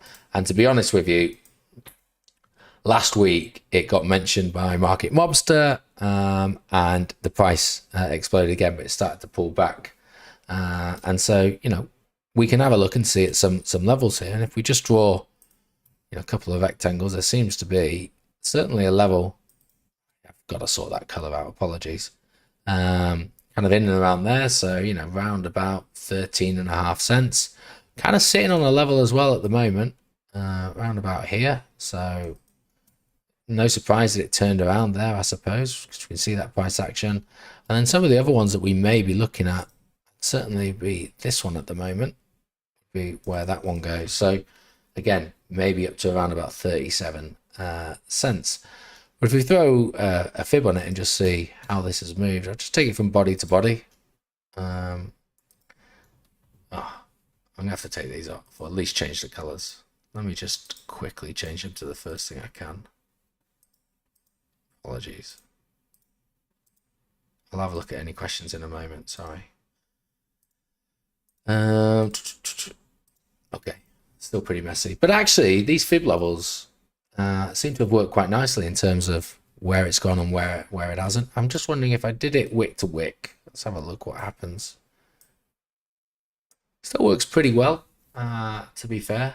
It kind of moves some of those lines out of the boxes I'd previously drawn, but in terms of it reacting off these and coming back down, and these large wicks, big rejection points at the 0.5, it did slowly breach past. This is the weekly candles, remember, for a few weeks back in February, but again, come back down, find some sort of support, it's hit off the 618 again, and we'll just have to wait and see, and maybe 15 cents is a level that it might get back to. I'm just going to move it back to body because that's what I normally go with. And these lines look a lot closer to some of those boxes that I drew. So of course makes me look a little bit better. But yeah, I think, certainly in terms of where this is going, where we think altcoins may be going with potentially a second, another leg down before its leg up, then around about 15 cents wouldn't necessarily be a bad shout if it loses its current level. I think, that 20 to 19 cents is a level. But in terms of longer term play, potentially have a look at where this thing could go in the future. 20 cents may not be that bad a position to get in, bearing in mind that it could half in price. We could see it go down to 8 or 9 cents, I suppose. So, like with everything, you need to just take that into consideration. Let's just get rid of this one now. if we were to draw this, I'm not really sure. I'm going to do from here to here and see some levels that it might come up to, but it's not really telling us much there, to be honest. Oops, that wasn't what I meant to delete. Let's have a look at it from the other way. And again, some of these levels, 31, 32 cents, the bottom of that box I think is fine. 45 again, back to where we started drawing it. And then even here is the weekly. So some of these spikes might look a little bit different, but you know, $1.27, that's, you know, it's 5-6x from where we are. But not out of the realms of things. You know, if it got to $1.22 with a 20 million circulating supply, we're actually only talking about $25 million market cap, which, you know, is not a particularly large market cap for the crypto market. So, and speaking of that, you know, let's have a look at some of the competitors. Now, I'm not saying we're going to get to a Lido here, but the biggest name in the business is Lido, and it currently has a market cap of just under $2 billion.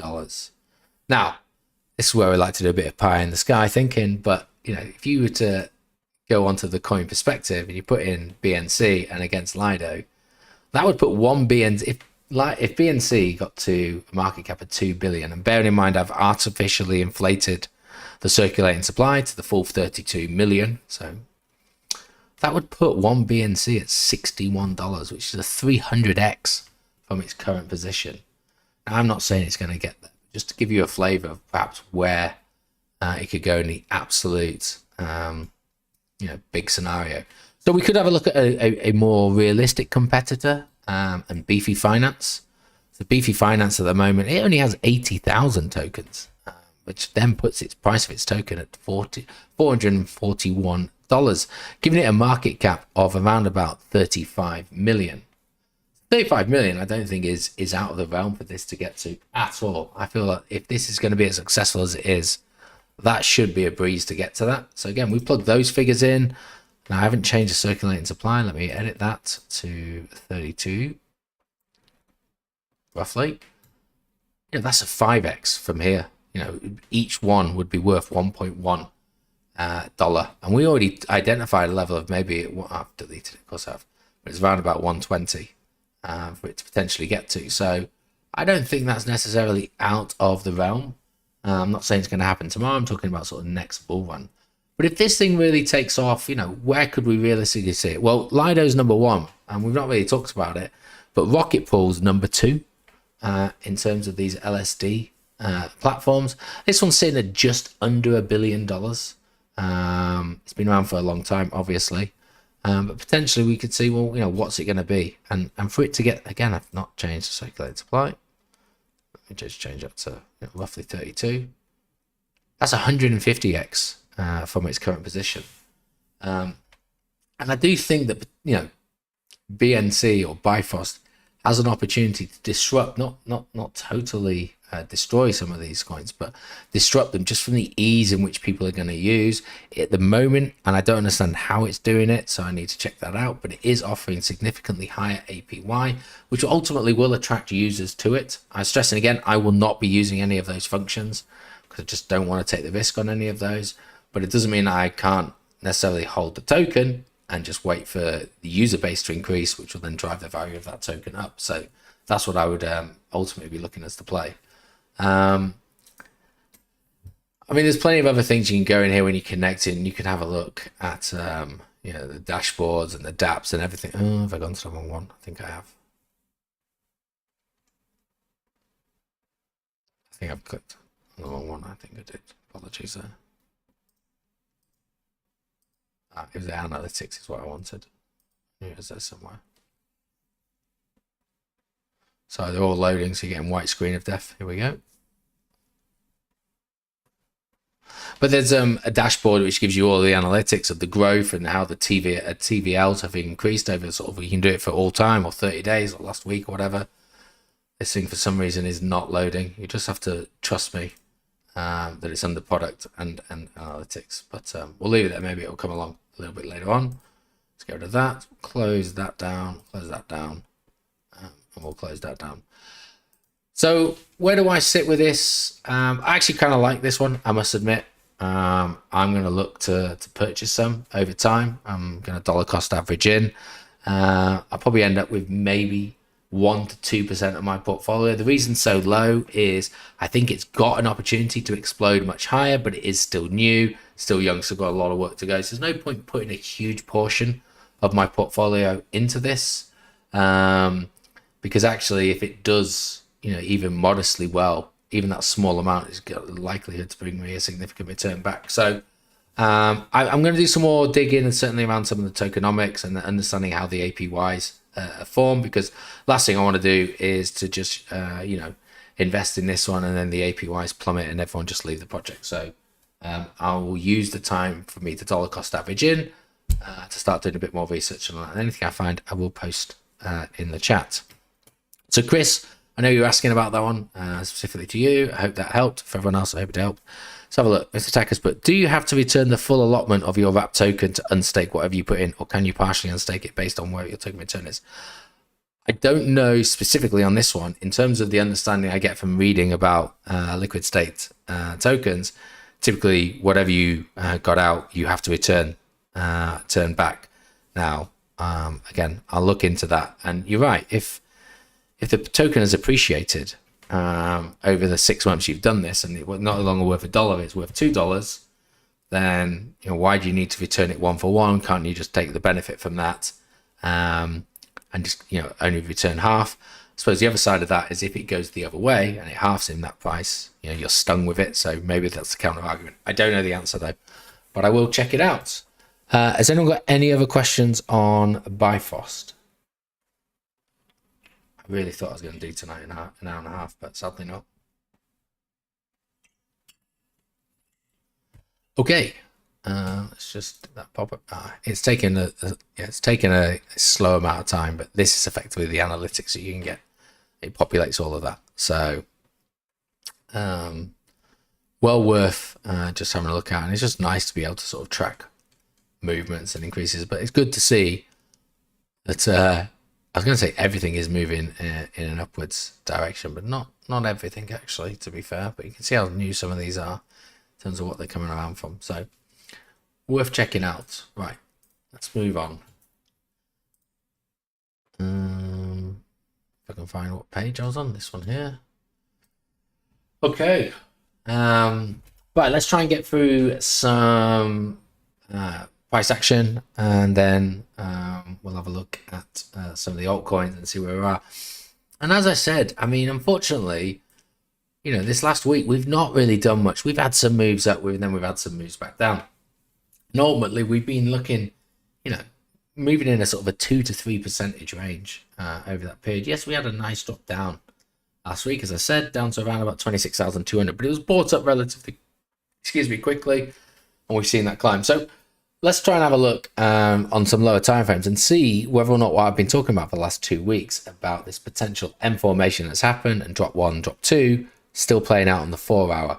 Bearing in mind that I still believe that there is a potential for another rise, one more rise on the daily, but they take months to play out, and it's perfectly conceivable that we could have a full set of drops on a lower time frame, which would just act as a consolidation period on the daily. So with the 4 hour, I'll try and bring this up. So we had the M, I'm going to just draw roughly in and around here. Then we had that drop 1 with volume through the 50 moving average. We had sort of a period of consolidation, and to be fair, we had an uptick, but it didn't breach that level there, and so it didn't invalidate the previous one. So we'll just get rid of both of those. So this was more just another consolidation period. Still a consolidation period, I'd argue, but then potentially what we've seen over the last week or so has been that drop 2. So I'll write it here for you because I appreciate my scores aren't great. Potentially a drop 2. Again, this consolidation period actually breached through the 50 EMA, not necessarily a problem, because what we saw is with volume, another breach back down. What would have been nice is to have like a stopping vector candle down here. We didn't see it. We haven't seen a candle a long wick, but on the 4 hour, it wasn't a stopping vector candle. It didn't necessarily have the volume greater than what we would expect for a candle of that duration. But what we are start seeing is that uptick. Again, back to the 50 EMA and a clear rejection at the 50 EMA before movement back down. So actually, and there'll be others maybe in the chat that might disagree with me, but I think right now we're still within that sort of period of chop, consolidation, whatever you want to call it, recovery following the drop 2. And there's still a potential drop 3 that's on the cards. Now, we saw what happened with the consolidation period on drop 1, so anything can be played out there. But I'm going to get rid of all of those for a second, just because I want to draw your attention to, once I refocus this. The other thing is, so we've got the 50 EMA, which, for me, clear as day, looks like it has acted as resistance there. But actually, we've also got a huge chunk of price action in and around here. And again, it's come back up to it. It's found the 50 EMA. It has spiked through it on the 4-hour, but it's been, aggressively sold back down and closing in and around that 50 EMA. And so, for me at the moment, although an invalidation of this drop 2 would actually be it's above 29,700, I'd be looking at that initial step of, has it breached through this area, gone back through the 50, gone through the 200, I think that's a 200, pretty sure it is, EMA, and started to close above that. Then I'd start to question whether or not it's happened. Still not really acting on it because it's got to actually clear, as I say, 29,600. But that's what I'd be looking at. So for me, I'm still looking at that further drop. I'm still looking. We'll have a look at high block a little bit later on, but I'm still looking at that area there, sort of around about 25,000. Potentially that drop down there. That would be a good psychological retest the previous resistance, and potentially support if it spikes down here. Plus, it's gone through it now, unfortunately. But we do have that 800 EMA there. So maybe it rests on that and spikes into this zone before we complete a 3-drop cycle and we're starting looking at a reversal pattern and then continuing that move up on the daily. So that's kind of what I'm looking at. I'm sure if I broke it down onto lower time frames, we can probably suggest a lot of those other ones. Now I'm breaking it down to lower time frames, we are seeing it. But what's interesting here, and we don't really talk about it, was we had the Asia time frame here. So we had, static, sort of climbed up. Excuse me, I'm something there. The UK kind of, I was going to say it maintained it. It didn't keep the upward tech, but it maintained it. And then when the US opened, we had that, just to trap retail with another sharp move upwards. This is the 30-minute candle chart, but then it reversed it. So Asia took it one way. The UK just maintained everyone's interest. And then the US on opening shot up, but then reversed it all the way back down and pretty much took it back to, where Asia opened it. Which is interesting, and then start to consolidate. But all the time for today, what we've seen is, I was going to say Asia's taken us back up, but again, been rejected and changed on the UK opening. But it's not breached that 50 EMA. So plenty to have a look at. If I was a betting man, I suppose we are because we're in crypto. I feel like the consolidation period prior to a drop 3 is still to play out. Doesn't mean there's not moves up there, but I'm certainly not taking any longs at the moment. I'm not really looking for any positions. Still not really doing any trading, if I'm perfectly honest. So let's have a look at high block. We've got some things marked on there. Let's take this onto the 4 hours, just a bit cleaner. It'll be interesting to see if high block lines up with any of those that I've identified. There was one more up here, wasn't there? Where if it invalidates, it's going to be in and around there. Let's just have a look at some of those. I'm going to have to just change it to the 7-day. Let's just add everything on. I prefer that. Bybit as well. We'll just hit run just to make sure we've got everything. Then we'll zoom in. Okay. So currently we're at 26.9. We've got a little bit at the moment at 26.4, but really the main interest is starting to build. It's actually sub 25,000, so it goes down to around about 24.7. There's a thicker layer down there, but above it 27,800, 28, and then a little bit of 28.4. So 27,700. So bang on. I've got it to 28.3, but there's obviously a little bit more. It's taken up the remainder of that vector candle there, so it's looking at more that level. But that one seems to tie in with why can't I find a tick? I'm just gonna have to put a cross, unfortunately. Seems to tie in. That's not what I wanted to do. I wanted to make it bigger with a potential rejection point. And then we had, what was this? Sorry, 25.2 down to 24.800. And this one is more, well, it's 24.800 is the bottom of, where it starts. Maybe should probably be a little bit lower, but I'm going to stick with what I had. It's just a good area to target. So the two that I'm really looking at. And again, that move up there towards this fake out potentially inciting long trades to be placed, and then before rejecting, maybe even recovering that vector candle, but still not invalidating what we're looking at. So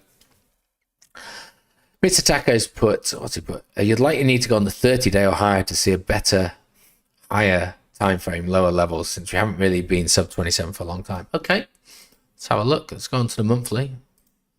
I'll take your advice. Let's run it. If this works out perfectly, I promise you I didn't pay him to do it.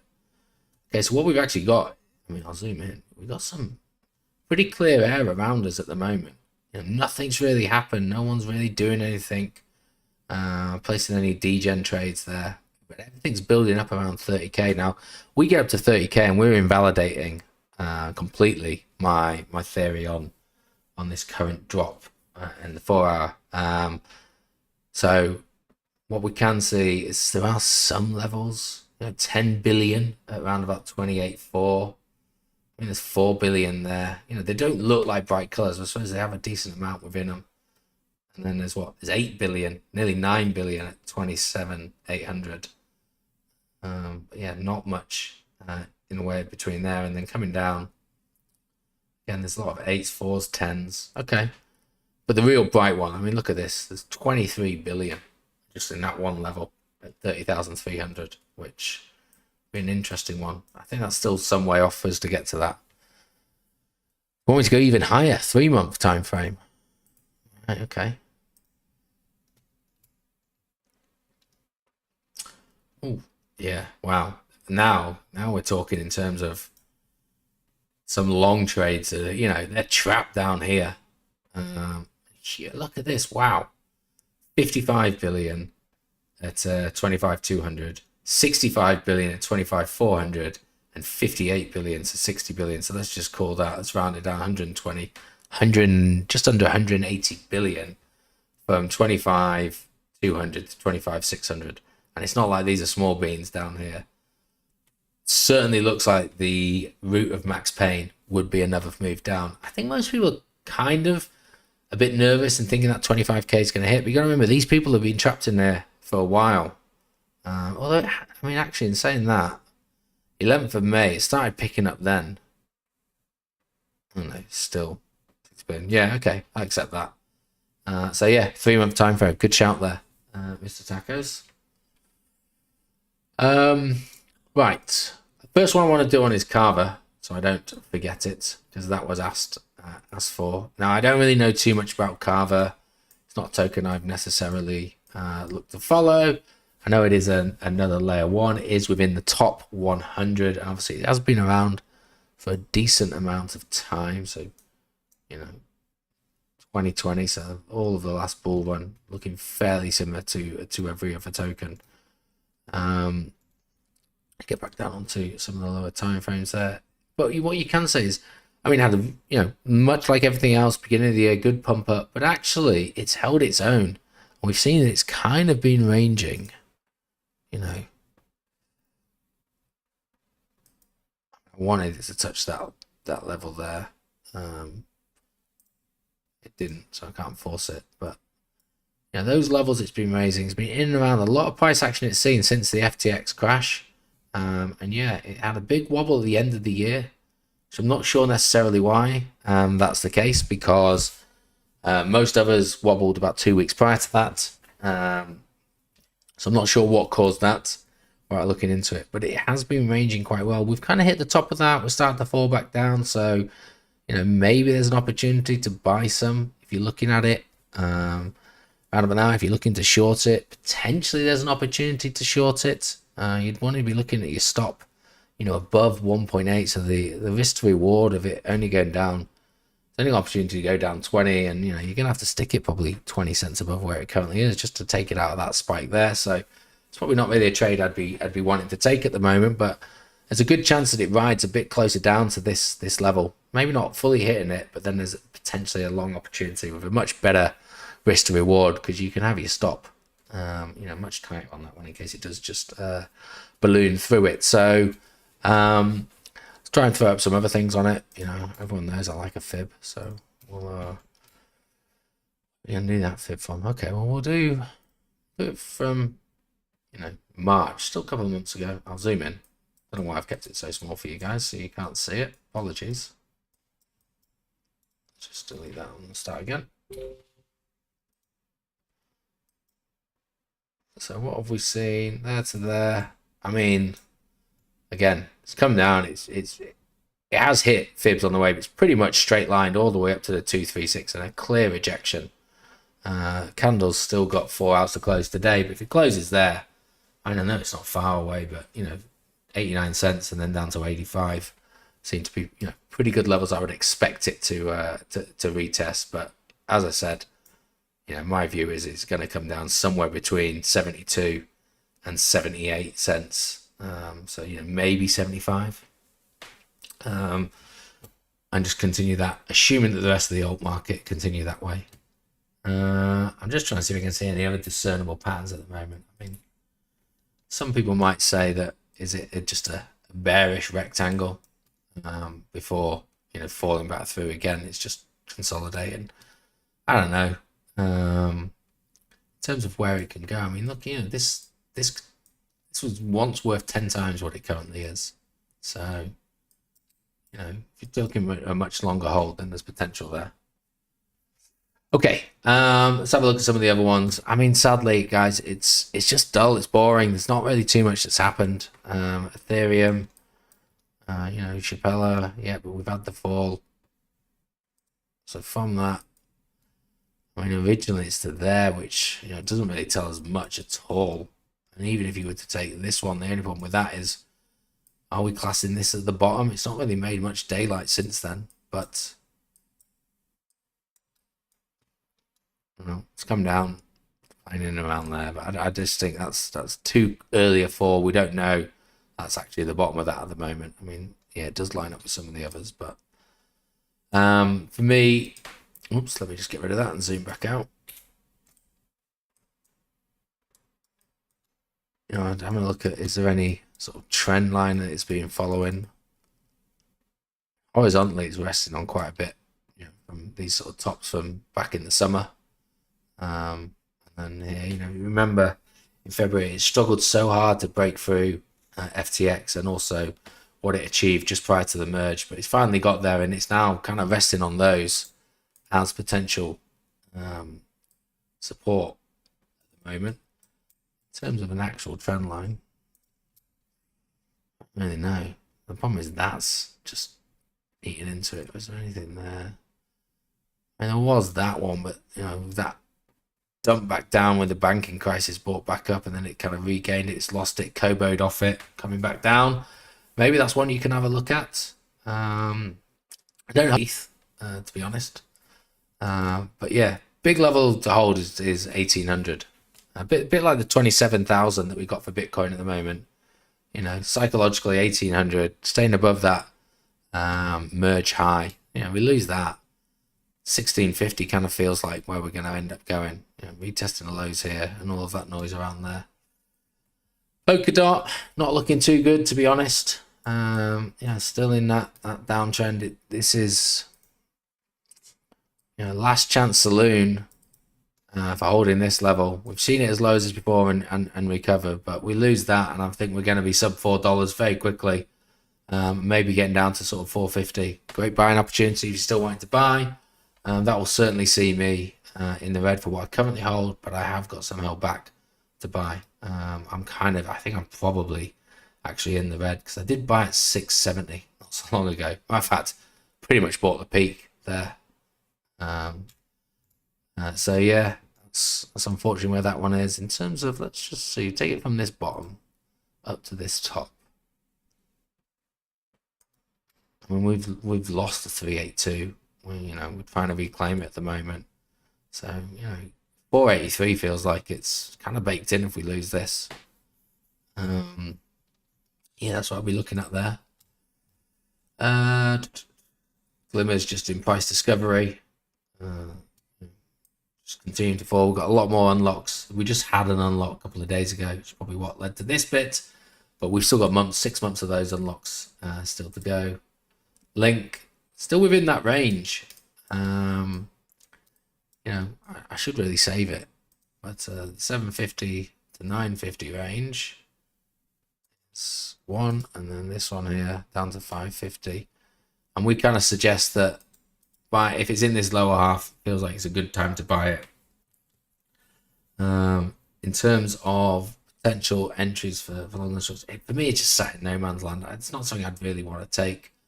I'm just trying to see the trend line or something. I mean, I don't like that trend line. There's something there, but it's on Wix. Potentially something, it's got to it a little bit of a touch point. I don't think it's anything massively substantial at the moment. I'd rather just be working off this for where I'm at, and maybe look at 620 to $6 if you want to just take a potential come back down here before bouncing back up. But there's plenty of times it's actually broken all the way through, and you might as well just hold on, see if you get down to 550. Matic, again, this one I bought at $1, and we've lost it finally. Kind of all that noise that we had over the summer and into the winter months, kind of just stuck in and around that at the moment. And I remember us talking about it, me saying it's probably overvalued when it was at 80 cents then, and perhaps I should have listened to myself. But it was almost half its value that we saw back in February at its peak. But again, still got a hell of a way to go to doing it. Have we got potential, some sort of weird double top? Just doesn't really look like a double top because there's something in the middle, but there's be some sort of rejection in and around there anyway. So that's something to look out for. The only thing I'd say about potentially negating that is it's kind of moved on to the side for a couple of weeks since that happened. But yeah, and then, oops, I thought it was a trend line. It's not. There's something at the moment. It's riding along in and around there. And if that's the case, we're kind of. I know I've not thrown any moving averages on. I'm just trying to keep it clean at the moment. You guys know how to use moving averages by now. If there's any of these that you fancy, but I'd certainly be having a look at where they are.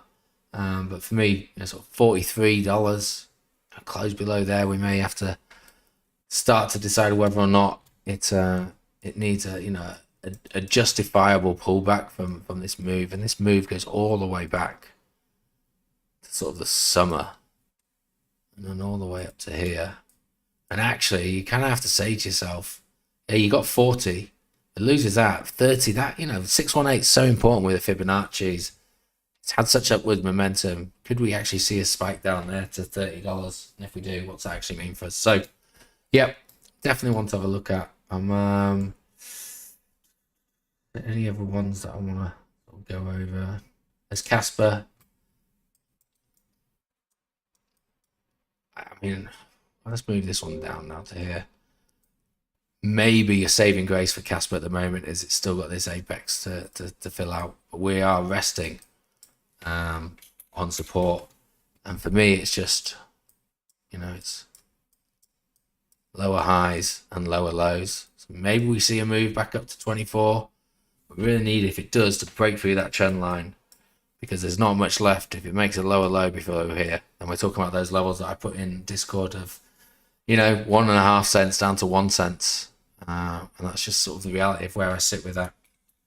In terms of fundamentals and tokenomics, I still sit where I sit. I don't think I need to continue with that. No, so I'm going to have a different opinion on those, but just be careful with where you sit with that, and what it means. We've had a few big listings. It's not really done much to the price. So yeah, in terms of my Pepe, I still have Some Pepe in there. Still holding on to it. Seeing if it's consolidating before move back up. Maybe we're not done with Memecoin season. Ribbit as well. Sitting there. That's kind of it, unless someone's got any token they want to suggest to me. I'll give you a couple of seconds.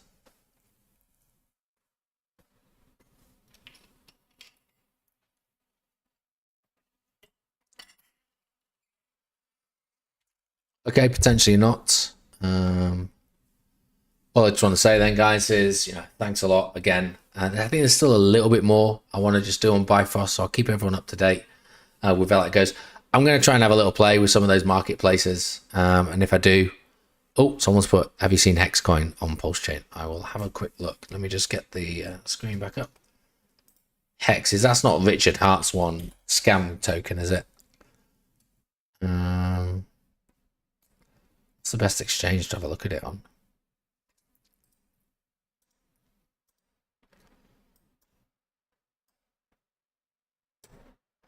I mean, it sounds. Is this the Richard Hart one? There's probably loads of them.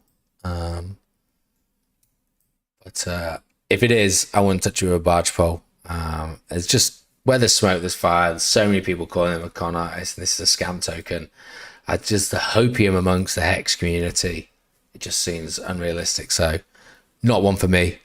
It has got a big social media following, but it just, there's so many I've never bothered doing full research on it, but so many people that I do trust are calling this one out as a scam, and he's a dodgy character. So I've just stayed well clear of it. What was everyone? Pulsex.